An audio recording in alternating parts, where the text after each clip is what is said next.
शाळेचा निकाल लागला की आपण पेढे वाटतो. पण कधी विचार केलाय का की त्या पेढ्यांच्या गोडव्याखाली किती भीती दडलेली असते? चांगले मार्क मिळाले नाहीत तर तुझं काय होईल? या एका प्रश्नाने आपलं बालपण खाऊन टाकलंय. आम्ही डिग्र्यांचे कागद तर जमा केले, पण जेव्हा आयुष्याने आर्थिक संकटाची एखादी गुगली टाकली, तेव्हा आम्ही क्लीन बोल्ड झालो. आज मी विचार करतोय, आपण शिकलो खरं, पण आपल्याला शहाणपण मिळालं का? शाळा आपल्याला उत्तम कर्मचारी, एम्प्लॉई बनवण्यासाठी तयार करते. वेळेवर कामावर जाणं, नियम पाळणं आणि पगाराच्या चेकमध्ये आपलं सुख शोधणं, हेच आपल्याला शिकवलं गेलं. पण पैशांचं काय? पैसा नक्की काम कसा करतो? जेव्हा आपल्याला पहिल्या पगाराचा चेक मिळतो, तेव्हा आपल्याला हे ठाऊक नसतं की टॅक्स कसा काम करतो किंवा महागाई आपल्या पैशांची किंमत कशी कमी करते.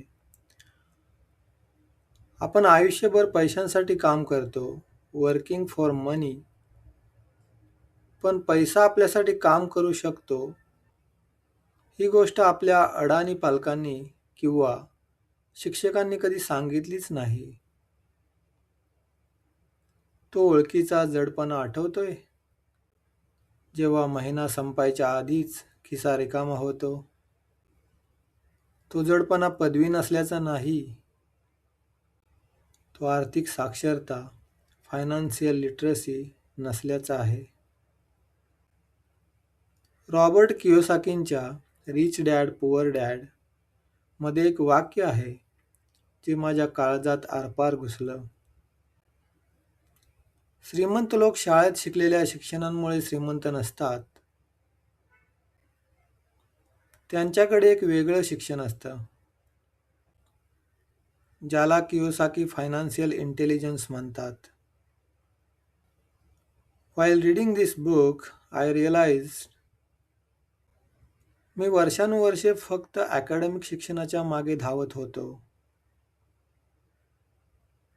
पण खरं शिक्षण हे वर्गाच्या बाहेर सुरू होतं.